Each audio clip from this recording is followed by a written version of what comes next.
Listo. Listo. Sí me gustaría mencionarles en primer lugar, no enciendo la cámara porque no tengo energía y estoy con datos y lamentablemente el internet se pone pésimo. Y si escuchan demasiado ruido, carros y motos, discúlpenme también, vivo a orilla de calle, así que hay bastante interferencia por esa parte.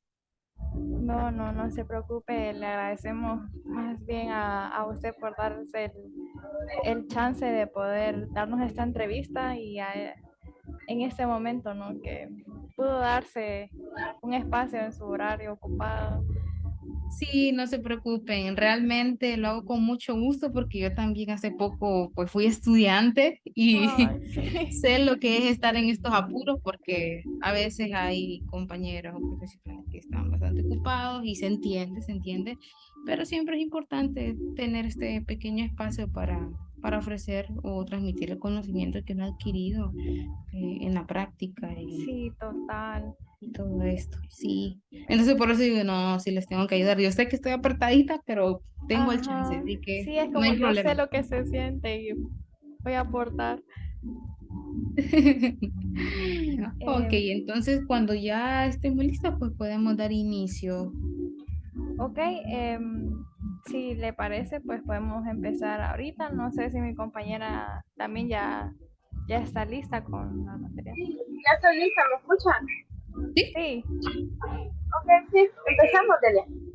ok, bueno, primero que nada, pues muchas gracias por aceptar esta invitación a la entrevista y como le estuve platicando cuando la contacté, pues esto básicamente trata sobre la plasticidad cerebral y cómo ejerce su influencia con el TDAH, ¿no?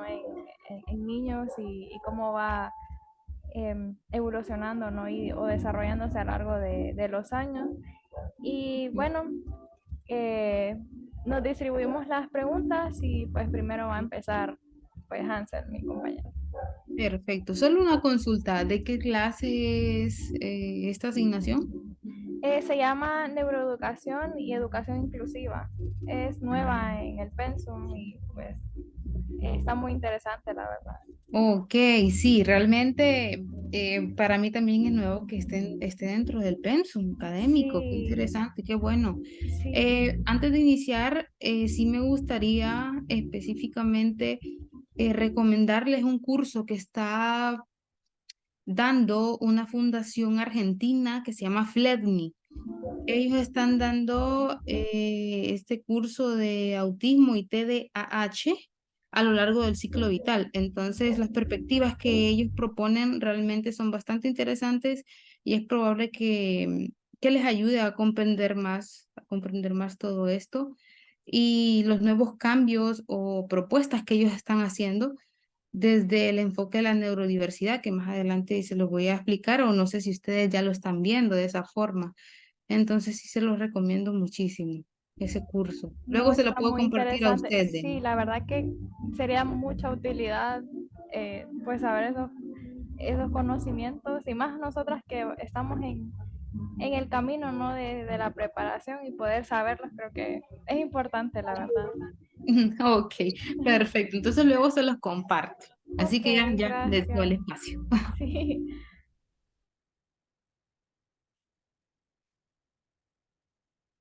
Ok, buenas noches, licenciado. Buenas Me noches. gustaría empezar que nos explique, pues, qué factores influyen en la plasticidad cerebral. Ok, plasticidad cerebral para perdón, pues estamos hablando, ¿verdad?, de esa capacidad que tiene el cerebro para recuperarse, reestructurarse, adaptarse a nuevas situaciones que se nos presenten, etcétera, etcétera, ¿verdad? Entonces, pues manejamos que los factores que influyen en esta misma es la edad y la experiencia, ¿verdad? Entonces, no sé si ustedes han escuchado esta frase común que solemos decir, este niño absorbe como esponja, todo aprende, todo se le queda. No sé si lo han escuchado. Bueno, ¿qué es lo que pasa? Pues en los primeros años de vida la plasticidad cerebral como tal está como en su máximo nivel. Nosotros podemos aprender desde niños, desde pequeñitos, todas aquellas habilidades de supervivencia que son necesarias para adaptarnos a nuestro entorno. Incluso sin necesidad de que otros nos enseñen desde pequeños nosotros al ver comportamientos, al ver lo que las otras personas hacen, nosotros aprendemos esas habilidades y cuando nuestras estructuras mentales pues ya están así como maduras, ese conocimiento se queda y ya con nosotros durante toda la vida, ¿verdad? Entonces, ¿qué es lo que pasa también? Que a medida nosotros vamos creciendo, esta capacidad de aprendizaje, digamos que se va limitando un poco o ya no es como antes. Entonces, para aprender nuevas cosas, para adquirir nuevo conocimiento, se requiere como un esfuerzo activo, es decir, un esfuerzo como que ¿cómo les podría decir? Más fuerte o tenemos que ver de qué manera podemos aprender esas nuevas cosas. No es como antes cuando estábamos niños, sino que requiere como prácticamente de más, perdón, es que me están llamando, discúlpenme. No se preocupe. Ok, es que se me fue el foco de atención porque escuché mi nombre. Pero lo que estaba diciendo más que todo es que necesitamos poner más de nuestro esfuerzo para aprender, ¿sí? Pero de igual manera, esta plasticidad cerebral está a lo largo de nuestra vida, a lo largo de nuestra vida porque nosotros todos los días podemos aprender algo nuevo. Y de hecho, es bastante importante hacer cosas diferentes, aprender nuevas cosas para mantener a nuestro cerebro pues sano, activo y crear nuevas conexiones. Entonces eso es bastante importante. Entiendo, podríamos decir que como es como una evolución, un desarrollo por parte de nosotros, como dice, al principio cuando éramos niños se nos facilitaba mucho más el aprendizaje. Ujú. Ahora pues desde mi experiencia igual me cuesta un poco más que antes, incluso cuando estaba en el colegio se me hacía un poquito más fácil. Ahora que estoy en la universidad siento que tengo que hacer como nuevas estrategias, como usted lo mencionaba. Entonces, es cierto, licenciada, podríamos decir que es como la evolución por parte de uno, ¿verdad? Exactamente. Ajá. Porque como Continuamos. ujú. No, como decimos anteriormente, que es esa capacidad del cerebro de reestructurarse y de adaptarse. Es decir, imagínense que tenemos la capacidad de desaprender lo que nosotros, todo el conocimiento que ya habíamos adquirido para reaprender nuevamente. Entonces, imagínense qué maravilla la plasticidad cerebral y en sí nuestro cerebro es una máquina perfecta. Sí, así es. Bien, licenciada, ¿qué relación existe entre la plasticidad cerebral y el proceso del aprendizaje? Ok, muy bien. Bueno, lo único que podría decir en cuanto a esto es que, bueno, mediante la plasticidad cerebral, pues nosotros los seres humanos somos capaces de modificar hábitos o conocimientos predeterminados o incluso, bueno, aprender nuevas cosas. Entonces, más que todo, creo que eso sería. Sí. Sí, entiendo. Con estos hábitos que usted me había mencionado, ¿usted conoce alguna estrategia que usted sugiera para aumentar esta plasticidad del cerebro? Para aumentar, me dice, la Sí, plasticidad así es. cerebral. Ujú.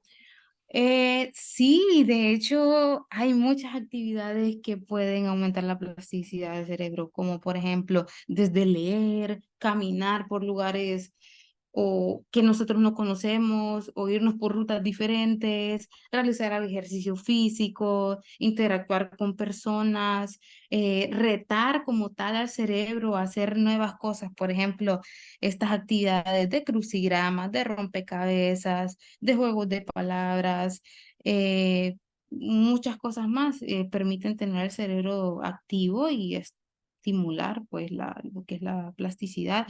Por ejemplo, le voy a dar un ejemplo.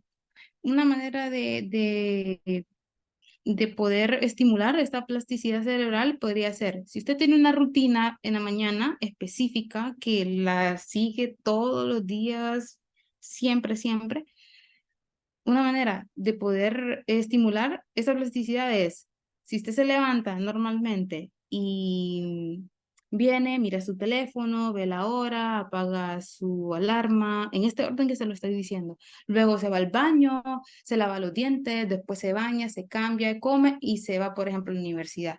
Ok, se puede hacer un pequeño cambio a esta estructura.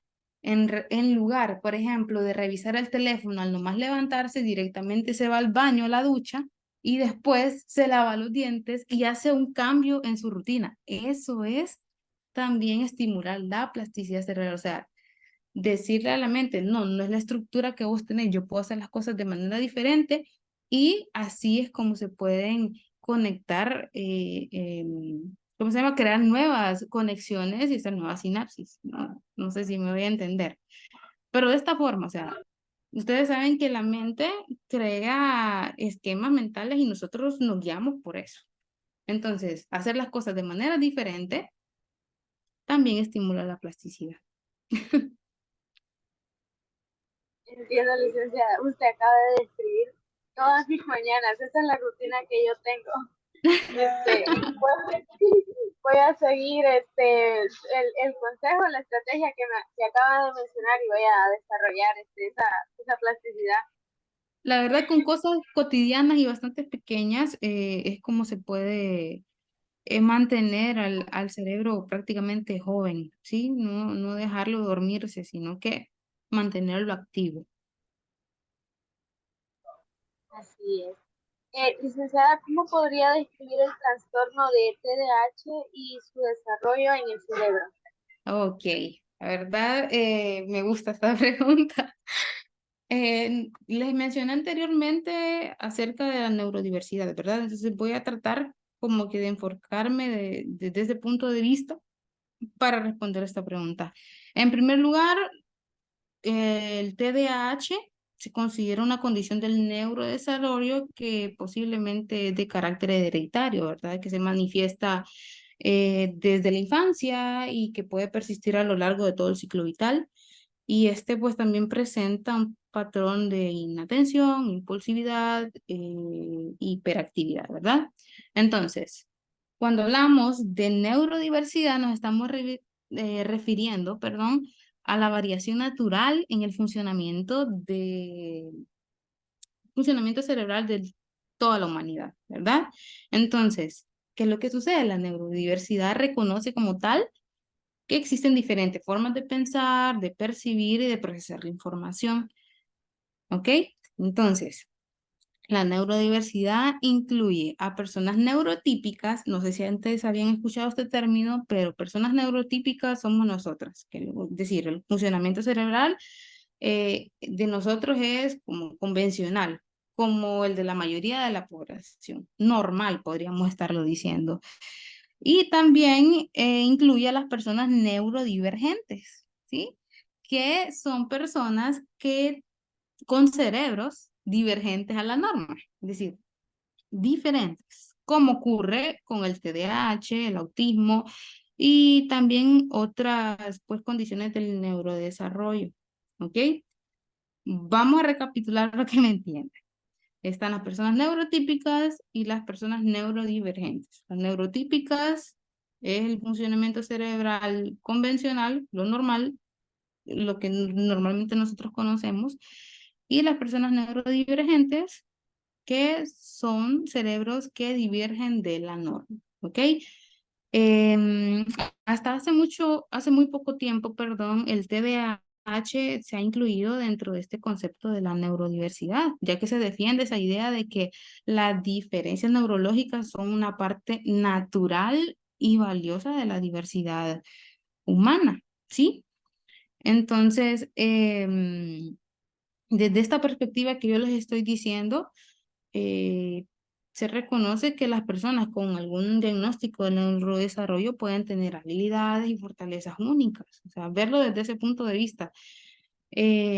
También tienen desafíos y necesidades especiales como cualquier otra persona. Se trata de ver desde el punto de vista también de la inclusión, ¿sí? No de marginar a aquellas personas que piensan diferente a nosotros o que tienen condiciones diferentes a las de nosotros, sino que todos somos iguales, nada más que con diferentes maneras de procesar la información, de actuar, etcétera, etcétera. Entonces, las personas realmente con TDAH, pues, ¿qué les puedo decir? Pueden tener muchas ventajas en algunos contextos y desventajas en otros, como por ejemplo, pueden ser más creativas, más intuitivas, poder tener una mayor capacidad de pensar fuera de la caja, es decir, que se le puedan venir a la mente soluciones que probablemente a mí o a usted no se nos ocurra para poder solucionar alguna problemática en específico. O sea, esa capacidad puede tener una persona con TDAH, ¿verdad? Sin embargo, también pueden tener dificultades para prestar atención en ciertas situaciones que requieren una concentración más sostenida en diferentes tareas o para seguir las normas o para cumplir con las expectativas sociales, etcétera, etcétera. Entonces, en esta pregunta, más que todo, pues sí, me gustaría dejar en claro esto. Desde la neurodiversidad, realmente se trata de ver a las personas, sí, tienen estas condiciones, pero no verlo como tal, como una patología, ¿sí? Eso es lo que trata de, más que todo, de explicar. Entendí, licenciada. Básicamente ahora que ya sabemos el concepto y los pros y los contras, me gustaría saber cómo es el funcionamiento, el control emocional en estos pacientes, es decir, la gestión de sus emociones. La gestión de las emociones. Ok. Muy bien, la verdad sí está bastante interesante esta pregunta. Me gusta. Muy bien, en cuanto a las emociones, pues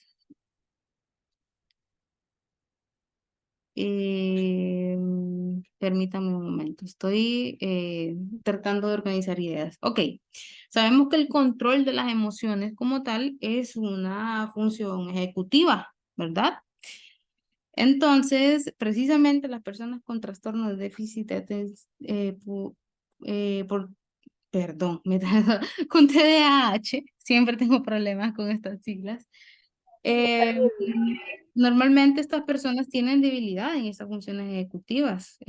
Bueno, podemos ver los síntomas o los criterios diagnósticos que ellos tienen, de que son personas con bastantes distracciones, olvidos, impulsividad, etcétera, etcétera. Entonces, nosotros realmente los seres humanos utilizamos las emociones para nuestra toma de decisiones, para guiar nuestra conducta, etcétera, etcétera. Entonces, ¿qué sucede?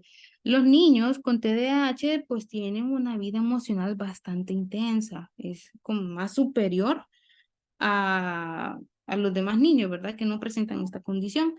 Entonces son más espontáneos, más impulsivos y tienen un detalle de que tienen como ese déficit en la parte de motivación y que normalmente esto se expresa con reacciones emocionales bastante fuertes en el sentido de la frustración que ellos pueden sentir al momento de no poder hacer ciertas cosas. Entonces, las emociones que ellos sienten son bastante, bastante intensas y pueden durar cortos periodos de tiempo o largos. O sea, eso va a depender de la situación y de cada persona en específico. Entonces, más que todo esto, ellos sí tienen bastantes dificultades para la autorregulación emocional.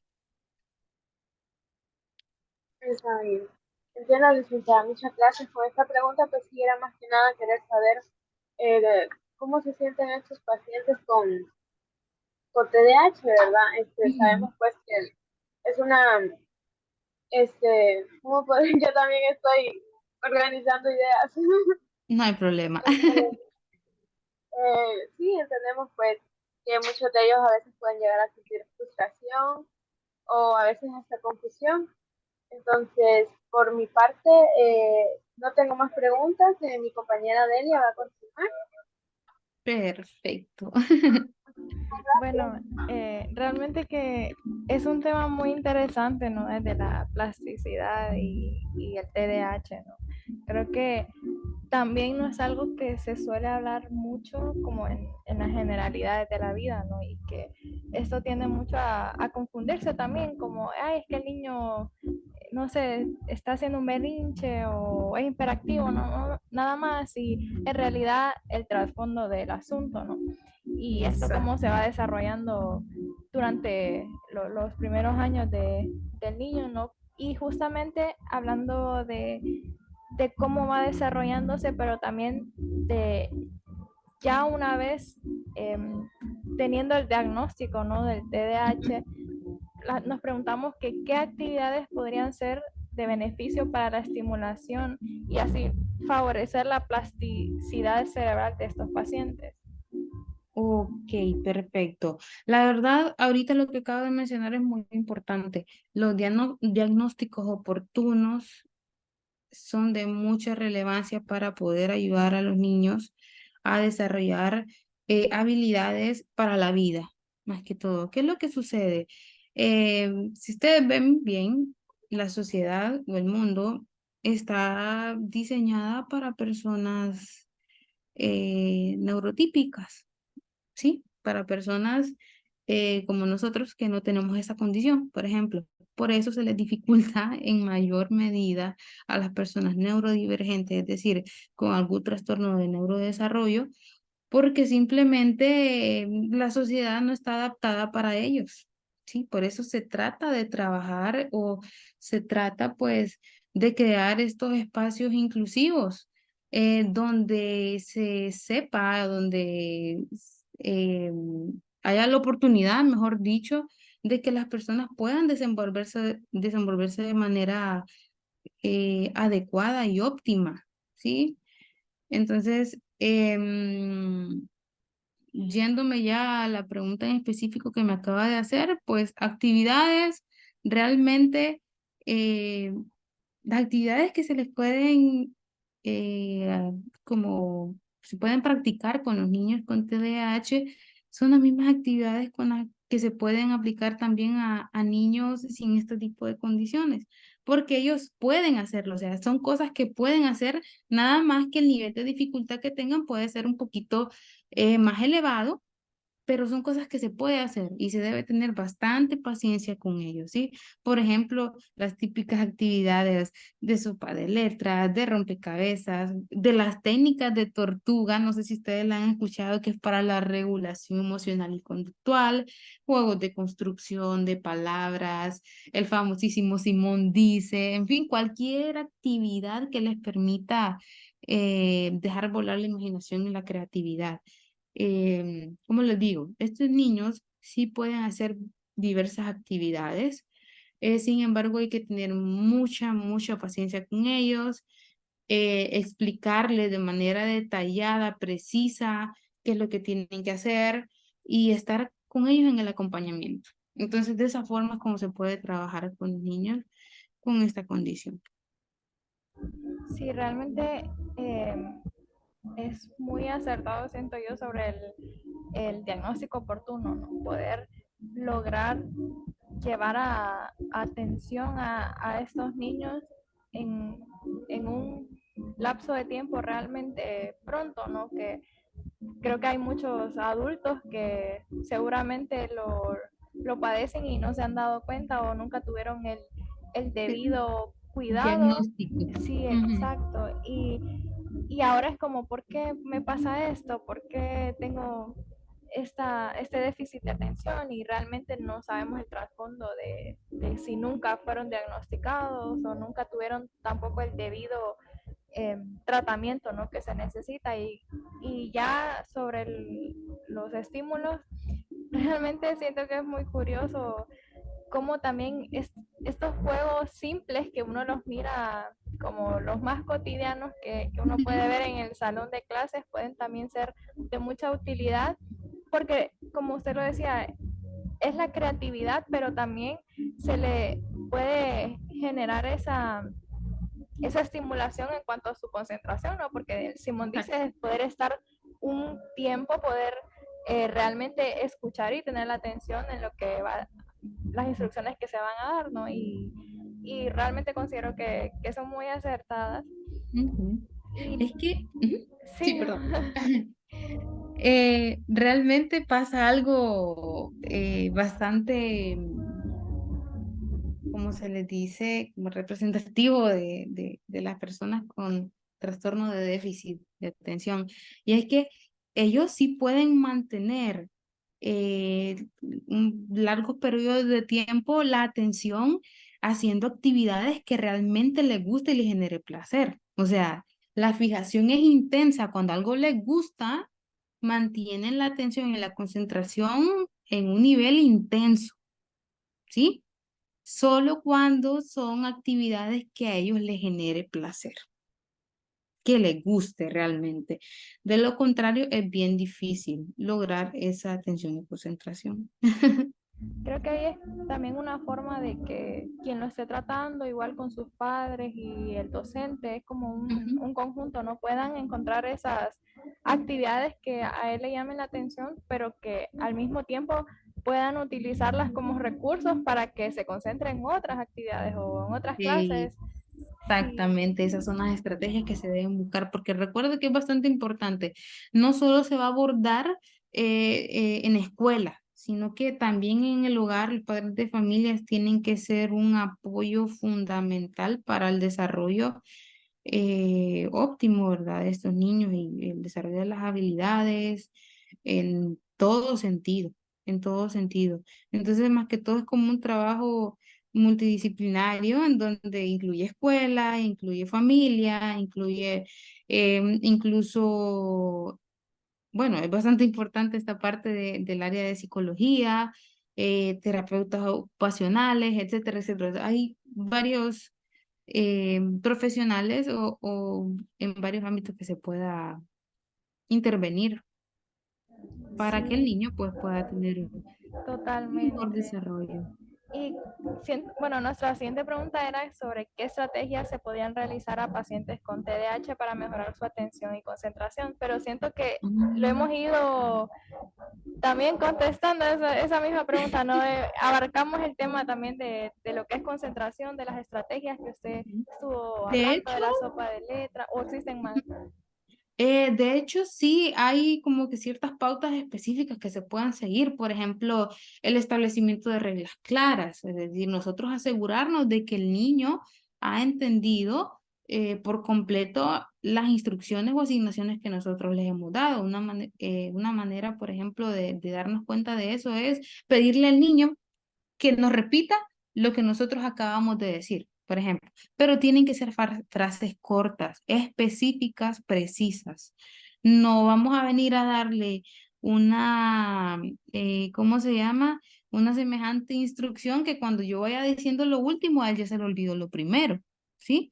Entonces es bastante importante esa parte.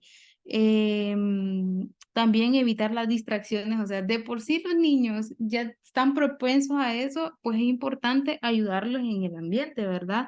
Evitar todos aquellos estímulos visuales o ruidos o cualquier cosa que pueda desviar su atención. También es bastante importante el reforzamiento de los comportamientos esperados, es decir, por medio de recompensas por su buen comportamiento, evitar sobrecargarlo con tantas actividades, sino que hacer cosas de una en una, ¿sí? Porque si no podemos hacer que el niño se abrume, que se frustre y que simplemente no pueda seguir con sus actividades. Entonces creo que eso también valía la pena agregar en alguna de las estrategias para mejorar la atención y concentración. Realmente que sí, siento que un punto muy importante es sobre dar instrucciones claras, ¿no? Sí. Y creo que eso, bueno, a mí me pasa mucho que como una instrucción muy amplia o muy abierta a la interpretación, como que deja mucho no sé, como esos cuestionamientos, ¿no? Y es como, Ujú. y no O me más, imagino para ellos, ¿no? ujú. O más que todo, aquellos simplemente no obedezcan porque no comprendieron qué fue lo que les Sí, pidieron. exactamente. Entonces la gente dice, no, es que no me hizo caso. Realmente no es eso, sino que probablemente el niño no comprendió la instrucción y por eso no lo hizo. ¿sí? Sí. Entonces, esas son cosas que suelen pasar. ¿Y quiénes tienen más posibilidad de padecer TDAH, los niños o las niñas? Ah, qué interesante esta pregunta. Ok, existe perdón, un sesgo de género, porque históricamente el TDAH se consideraba una condición predominantemente masculina, ¿sí? Pero en realidad no existen cerebros femeninos ni masculinos, o sea, no hay evidencia de que haya diferencias anatómicas, neurológicas basadas en el sexo biológico. Entonces, tanto niños como niñas, realmente que ambas pueden padecer de esta condición. Entonces, así. Qué interesante, la verdad, porque no, creo que es una duda que uno se pregunta como cuál será más predominante, ¿no? Sí, no, sí es totalmente válido, pero Sí. en los inicios se pensaba, ¿verdad?, que eran más los hombres, pero aquí tienen que ver muchas otras cosas más, muchas cosas que influyen en todo esto, pero como les mencioné anteriormente, en la actualidad se maneja esto de que no hay evidencia, ¿verdad?, de que hayan cerebros femeninos o masculinos, es decir, en cualquier persona se puede presentar en cualquier persona. Sí, ¿y usted considera que el castigo sería una buena solución para controlar el comportamiento de estos niños? El castigo como una solución para controlar el comportamiento de los niños. De manera Sí, personal, yo puedo decir que no, ¿verdad? Desde mi criterio personal. Pero de igual manera he investigado y hemos hablado anteriormente también con ciertas personas y profesionales que sigo, o ya pues en redes sociales y esto, de que se ha demostrado que el castigo sistemático pues es ineficaz y es perjudicial, de hecho, en la educación de los niños con TDAH. Realmente es bastante importante que se establezcan normas y límites bien puntuales para facilitar la vida de estos niños. De por sí ya se les hace muy difícil con todos los retos y desafíos que tienen, entonces como para venir a castigarlo por cosas que ellos a veces no entienden o se les sale de sus manos, o sea, no es justo realmente. Sí, me gustaría agregar de que se pueden utilizar las técnicas de modificación de conducta, como ser el refuerzo positivo, la evitación, etcétera, etcétera, pero no es recomendado el uso de castigos.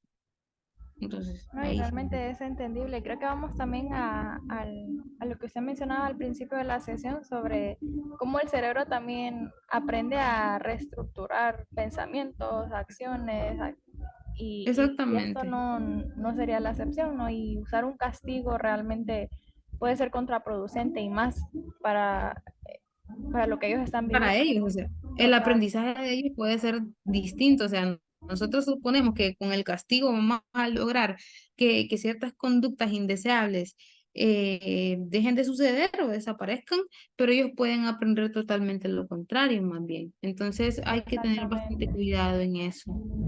Sí, no, realmente que tiene mucha razón pues acerca de ello. Y bueno, Ujú, llegamos a la última pregunta y como ya va a terminar la sesión, como ujú. nos dice, de antemano queremos agradecerle mucho por el apoyo que nos brindó antes de hacerle la última pregunta. Realmente que para nosotros fue un honor y que nos brindara su conocimiento porque como usted sabe, venimos pues en esta carrera y todavía tenemos mucho que desarrollar, pero es un honor para nosotras poder tener la otra cara, ¿no? Ya una vez nosotras afuera y poder llegar a también ayudar a otros estudiantes con el conocimiento adquirido, ¿no? Ay, sí, muchísimas gracias. Muchísimas gracias. Primero, no sé si le gustaría hacerme la última pregunta y Sí, luego, pues, yo respondo ok. a lo que quiero decir. ¿cuáles son las dificultades por las que puede atravesar un niño con TDAH? Perfecto. Dificultades, pues son muchas realmente. Las dificultades, por ejemplo, para prestar atención, para mantenerse concentrado en una asignación o tarea, la falta de organización, dificultad para establecer relaciones interpersonales, dificultades también en autorregulación emocional. Se da bastante lo de la baja autoestima, bajo nivel de motivación, dificultades en la comunicación, en la expresión de sentimientos y de pensamientos, estrés y ansiedad. Están bastante propensos a sufrir también todo este tipo de problemas. La verdad es que es un reto, un desafío para estos niños y adultos, ¿verdad? Porque se sabe que es una condición que persiste durante toda la vida, entonces es bastante importante que como mencionábamos anteriormente, las personas tengan un diagnóstico oportuno para que se pueda dar el tratamiento adecuado y ellos puedan aprender todas aquellas habilidades que necesitan para desenvolverse en su día a día. Y de antemano, pues de igual manera, muchas gracias. Fue un placer y las animo a seguir. Es una carrera maravillosa, es una carrera realmente poco valorada, lamentablemente, y que nosotros como psicólogos tenemos mucho que aportar, mucho que aportar. Hay que quitar muchos estigmas, muchas etiquetas, etcétera, etcétera. Hay que seguir adelante, traten de prestar atención a todas sus clases, pregunten, que no les dé pena. Si tienen alguna duda o consulta, háganla, no se queden con ella, aprovechen y sobre todo pongan en práctica todo aquel conocimiento que puedan aplicar a su vida. Eh, en fin, ya saben que estamos a la disposición por cualquier pues cosa que necesiten y pues estamos a la orden. Espero realmente que les vaya súper bien y pues que ganen todos los puntos. Muchas gracias, esperamos que sea así. Y bueno, muchas gracias y también esperamos poder ver lo del curso. Y bueno, creo que ya hablé mucho yo ahora a mi compañera. Sí, muchísimas gracias, licenciada, por su tiempo. Mi compañera y yo estamos muy agradecidas. Igual me interesa bastante lo que nos había mencionado y espero Yo pues sí les que comparto. podamos ser parte. Vaya, pues muchas gracias, solo queda un Muchas gracias, feliz minuto. noche. Muchas Feliz gracias. noche, cuídense mucho y a Igualmente. a Delia le comparto entonces el Ok. link para que puedan ingresar. Ok, muchas Hablando, gracias. dice Katy que le manda mucho amor y, y saludos. Ay, gracias, saludos a mi gatita Ay, linda. sí. Adiós. Gracias, José María.